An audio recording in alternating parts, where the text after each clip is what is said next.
Bismillahirrahmanirrahim. Assalamualaikum warahmatullahi wabarakatuh. Saya akan menjelaskan kiat-kiat membaca artikel jurnal internasional berbahasa Inggris. Saya Safnil Arsyad dari Program Pasca Sarjana Pendidikan Bahasa Inggris, Fakultas Keguruan dan Ilmu Pendidikan, Universitas Bengkulu. Mengapa mahasiswa, khususnya mahasiswa pasca sarjana, perlu membaca artikel jurnal penelitian? Pertama, karena artikel jurnal ini sangat banyak tersedia, sangat banyak jumlahnya, dan sebagian besar bisa diakses secara gratis di internet atau secara free access atau open access. Jadi mahasiswa tidak perlu mengeluarkan biaya untuk mendapatkan sumber informasi yang banyak karena sudah tersedia di internet. Namun memang sebagian besar artikel-artikel tersebut tersedia dalam bentuk dalam bahasa Inggris. Nah, artikel-artikel ini menyajikan informasi khususnya hasil penelitian yang terbaru, yang mutakhir. Berbeda dengan buku. Kalau buku menyajikan informasi yang sedikit terlambat, walaupun buku baru, tetapi buku itu ditulis dari hasil-hasil penelitian sebelumnya. Jadi dibandingkan dengan informasi yang terdapat di dalam artikel, informasi yang terdapat di dalam buku itu lebih tua atau lebih ketinggalan daripada informasi atau pengetahuan yang terdapat di dalam artikel. Yang kedua, untuk melakukan kajian pustaka agar tidak mengulangi penelitian yang telah dilakukan orang lain, maka seorang mahasiswa ataupun seorang peneliti harus mereview penelitian-penelitian terdahulu tentang topik yang sama. Oleh sebab itu, mahasiswa maupun peneliti harus membaca artikel-artikel penelitian khususnya yang terdapat di jurnal-jurnal yang sebagian besar ada di internet. Kita tidak bisa langsung saja meneliti dari permasalahan atau latar belakang permasalahan langsung ke tujuan penelitian atau pertanyaan penelitian. Itu tidak bisa, karena kemungkinan apa yang kita teliti itu juga sudah diteliti orang. Jadi oleh sebab itu kajian pustaka atau literature review ini sangat penting dan wajib disajikan di bagian awal dari artikel, mungkin di pendahuluan atau introduction, atau di bab 1 chapter 1 pada tesis atau disertasi, sehingga apa yang akan kita teliti atau yang kita teliti tidaklah hanya sekedar pengulangan, reinventing the wheel dari penelitian-penelitian terdahulu, sehingga penelitian kita dapat menyajikan sesuatu yang lain, yang berbeda, dan diharapkan yang baru dari apa yang sudah disajikan orang. Nah, dengan adanya kebaharuan itulah maka editor jurnal maupun reviewer jurnal mau menerima artikel kita untuk diterbitkan. Kalau tidak ada yang baru, mereka tidak akan mau menerbitkannya. Yang ketiga, menambah pengetahuan mahasiswa tentang mata-mata kuliah yang sedang diambil, karena informasi yang terbaru tadi saya katakan ada di jurnal. Jadi walaupun tidak untuk menulis artikel maupun untuk menulis proposal penelitian, untuk menambah pengetahuan tentang satu mata kuliah yang sedang diambil, itu juga sangat penting, sangat perlu membaca artikel, ya, menambah pengetahuan mahasiswa tentang satu mata kuliah, yaitu dengan membaca artikel-artikel jurnal terbaru, ya, yang terbit di jurnal, khususnya jurnal internasional. Di internet ada juga artikel yang terbit di jurnal nasional atau jurnal lokal maupun berbahasa Indonesia, tetapi jumlahnya jauh lebih sedikit dibandingkan dengan jurnal internasional. Lagi pula biasanya rank kualitas jurnal itu ya mulai dari jurnal lokal atau tidak terakreditasi, lalu ada jurnal terakreditasi dengan Sinta 6 sampai 1, lalu jurnal internasional berputasi yang diindeks oleh Scopus ataupun oleh Web of Science. Kalau di Scopus itu ada kuartail 4 paling rendah, lalu meningkat menjadi kuartail 3, 2, dan yang paling tinggi kuartail 1. Lalu yang terakhir, mahasiswa ataupun peneliti perlu membaca artikel jurnal untuk membiasakan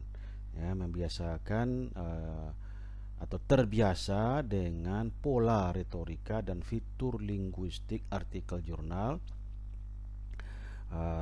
dalam bidang ilmu tertentu sebelum mereka harus menulis, lalu mereka menulis sendiri artikel untuk jurnal internasional tersebut atau jurnal nasional tersebut.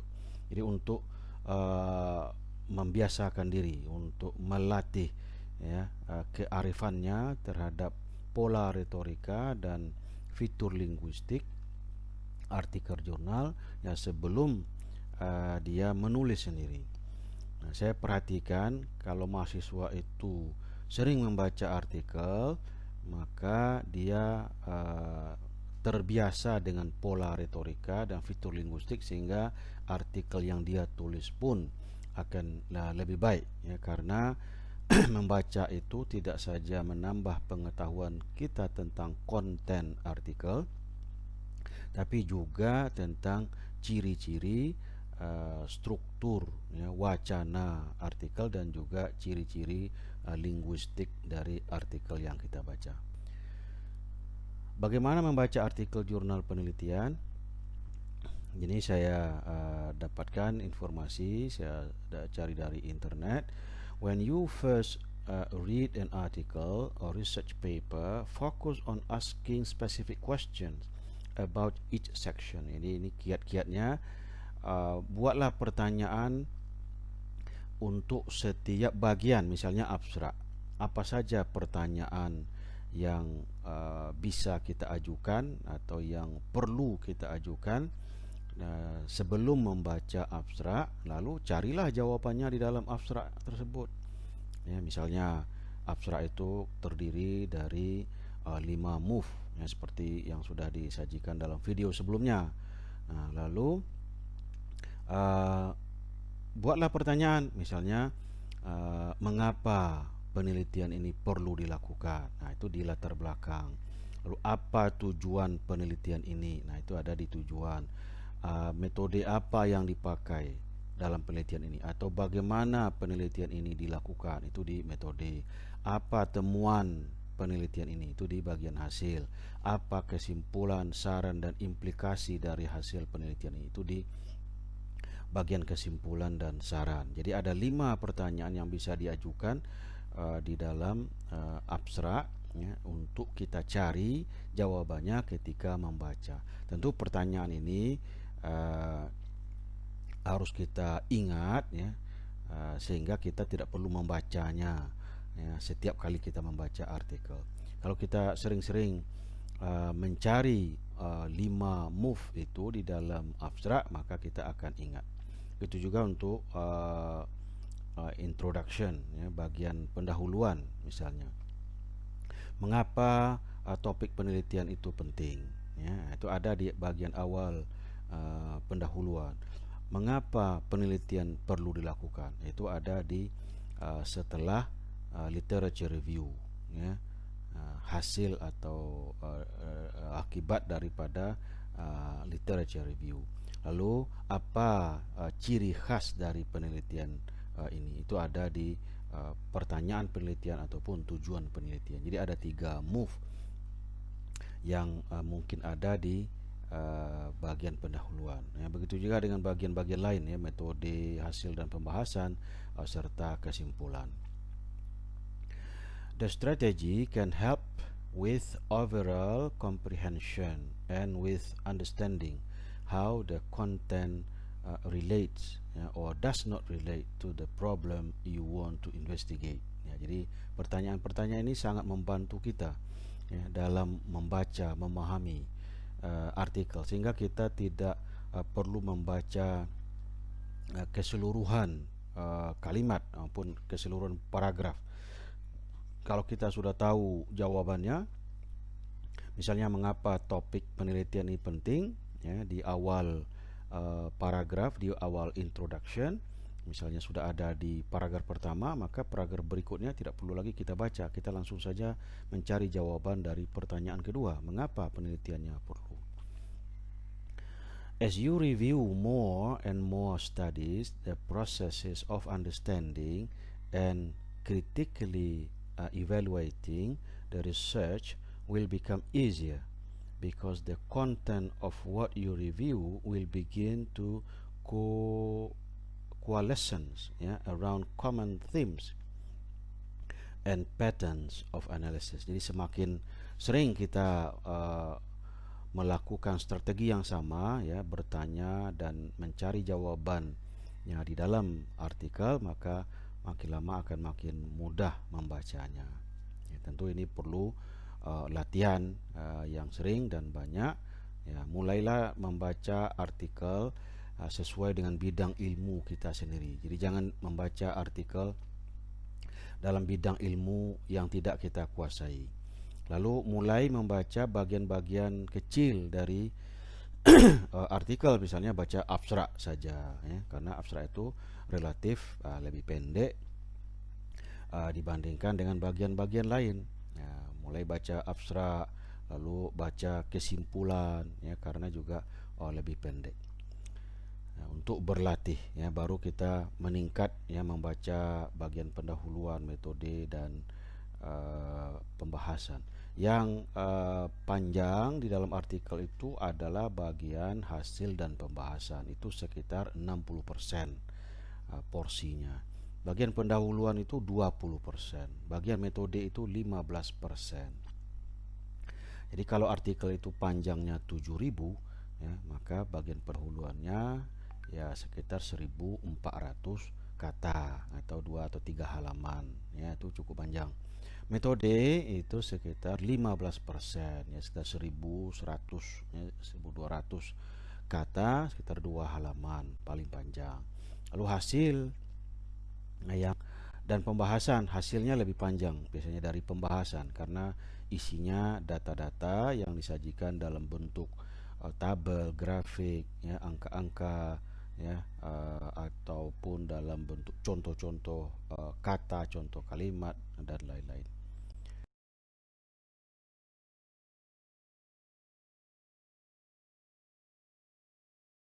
Pola umum yang biasa terdapat di dalam artikel jurnal penelitian yaitu pola IMRDC, Introduction, yang di dalamnya terdapat literature review, ya, dan objektif maupun research question, itu di introduction. Method, ya, metode, ya, termasuklah di sini misalnya subject atau population dan sampel. Lalu ada research instrument, lalu ada research procedure, lalu techniques of data analysis, dan juga mungkin ada di sana validation, ya, teknik, ya, of instrument maupun data analysis, ya.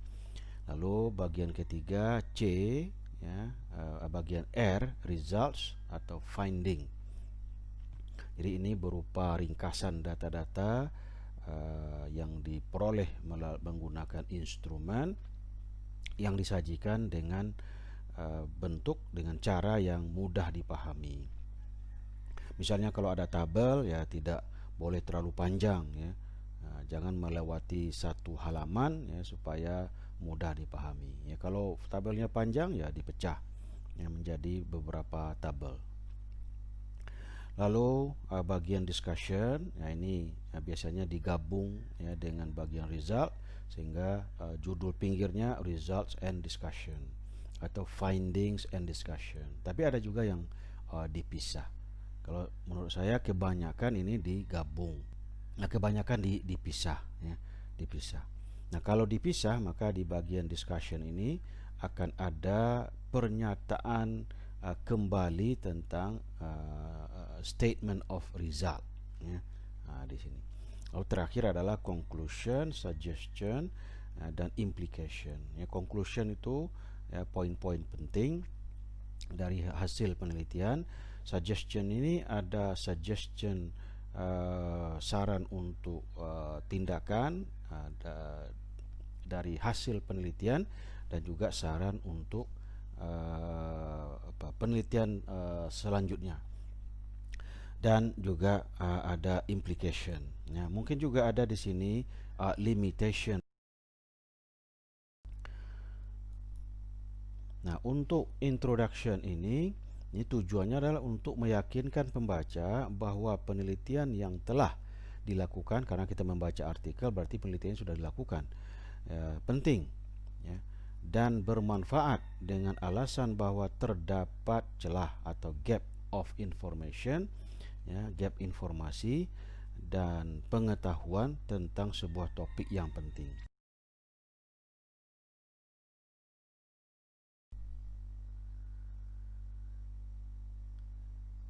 Yang ketiga adalah apa ciri khas penelitian tersebut. Jadi research questionnya dan tujuan penelitiannya, atau mungkin juga ada struktur artikel disajikan di sini, tapi kebanyakan di sini. Lalu bagian kedua yaitu metode, itu tujuannya untuk meyakinkan pembaca bahwa penelitian yang telah dilakukan dengan baik ya, dengan menggunakan metode yang tepat, karena itu hasilnya dapat dipertanggungjawabkan secara ilmiah ya, atau scientifically. Lalu pertanyaannya, ini kemungkinan pertanyaan ya, apa pendekatan yang digunakan, apa metode yang digunakan, siapa populasi sampel atau subjeknya, dan bagaimana ya mengambil populasi sampel dari populasi, apa instrumen penelitian yang digunakan, bagaimana teknik atau prosedur analisa data, juga termasuk ya bagaimana teknik pengambilan data, lalu bagaimana teknik validasi data atau validasi instrumen. Ini kemungkinan pertanyaan yang bisa diajukan di dalam bagian metode. Jadi jawaban ini kita cari ketika kita membaca sebuah artikel. Mungkin tidak semuanya ada di sana, tapi inilah poin-poinnya atau pertanyaan-pertanyaan yang akan kita cari jawabannya, supaya kita tidak perlu membaca keseluruhan dari isi. Nah, bagian hasil adalah untuk menginformasikan kepada pembaca tentang ringkasan data yang diperoleh melalui penggunaan instrumen penelitian untuk mendukung jawaban pertanyaan ya, yang telah diajukan dalam rumusan masalah. Jadi setiap pertanyaan penelitian, research question itu harus dijawab dan jawabannya itu harus didukung dengan data. Jadi kita meneliti itu adalah untuk mencari jawaban dari pertanyaan. Jadi ketika kita membaca result, kita harus ingat research questionnya ya, kalau perlu kita lihat lagi research questionnya itu. Nah, kita tinggal mencari data pendukung untuk jawaban. Di pertanyaannya, apa saja hasil atau temuan penelitian tersebut sesuai dengan pertanyaan atau tujuan penelitian. Ini yang kita cari. Jadi kalau misalnya pertanyaannya satu, maka ya satu hal lah yang akan kita cari di bagian hasil. Kalau pertanyaannya dua, maka dua hal yang kita cari jawabannya. Kalau pertanyaannya tiga, maka tiga hal penting yang langsung menjawab. Nah, bagian berikutnya adalah discussion untuk menghubungkan atau mengaitkan antara hasil penelitian atau temuan penelitian yang diperoleh dengan yang telah diperoleh dengan literatur atau referensi yang ada. Kita mengaitkan, menghubungkan temuan dengan literatur. Nah, literatur ini bisa dalam bentuk pendapat, ya, opini, pendapat penulis atau hasil penelitian, sehingga ya di sini kelihatan apa sumbangsih, apa kontribusi temuan penelitian ini terhadap literatur yang ada, terhadap referensi yang sudah ada. Ya, tentu kita berkontribusi, ya, menambah pengetahuan pembaca tentang topik penelitian, ya, menyajikan apa yang sebelumnya belum konsisten, belum jelas menjadi jelas, apa yang sebelumnya belum terjawab menjadi terjawab, ya, apa yang sebelumnya masih kabur mencari lebih terang, apa yang sebelumnya masih kurang menjadi lebih, ya, atau apa yang sebelumnya salah di persepsi pembaca atau penulis lain, maka sekarang akan lebih jelas. Jadi itulah yang disebut dengan kontribusi atau news value atau novelty dari hasil penelitian kita. Jadi ada tambahan pengetahuan pembaca ketika membaca artikel kita, dan disinilah letaknya, ya, penulis itu menyajikannya. Jadi di sini kita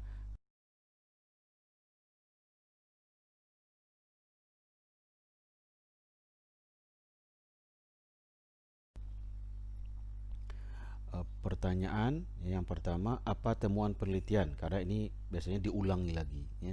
Kalau bagian hasil dan pembahasan itu dipisah, apa temuan penelitian, lalu mengapa temuan penelitian tersebut seperti itu, ya, apa kira-kira penyebabnya, apa kemungkinan, ya, penyebabnya seperti itu.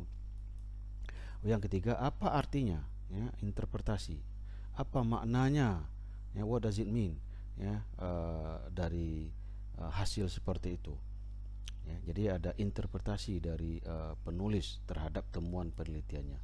Lalu yang terakhir, bagaimana temuan tersebut dibandingkan dengan temuan penelitian terdahulu, ya, tentang topik yang sama, apakah sama atau inline, ya, atau berbeda, ya, unlike, atau malah contradictory. Nah, jadi di sini dibutuhkan referensi yang banyak, ya, untuk memberi penafsiran, interpretation, karena interpretasi kita harus didukung dengan referensi dan memberi penyebab, menjelaskan penyebab kemungkinan.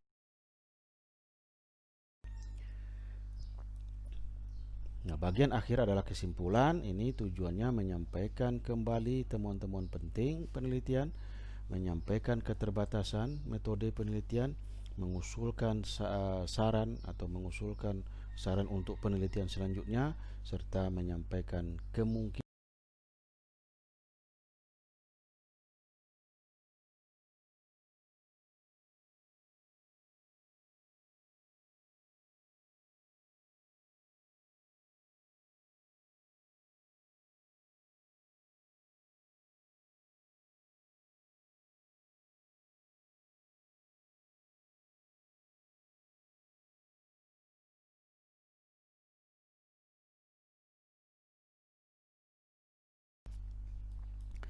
Pertanyaannya, apa temuan penting dari penelitian? Di sini kita cari. Tentu ini sesuai juga dengan pertanyaan penelitian. Lalu kedua, apa saran yang dapat diberikan atau yang ada, ya, bagi penelitian? Nah, demikianlah semacam kiat-kiat atau panduan membaca artikel jurnal internasional maupun jurnal nasional, yaitu dengan mengajukan atau mencari jawaban pertanyaan-pertanyaan yang ada di setiap bagian, mulai dari abstrak, introduction, methodology, result and discussion, dan conclusion. Jadi pertanyaan-pertanyaan ini perlu kita ingat, sehingga ketika kita membaca, kita tidak perlu lagi melihat pertanyaan apa yang perlu saya ajukan di bagian ini, ya, karena pertanyaannya tidak banyak, maka sebaiknya ini kita ingat. Dan ketika kita membaca, kita tinggal mencari jawabannya.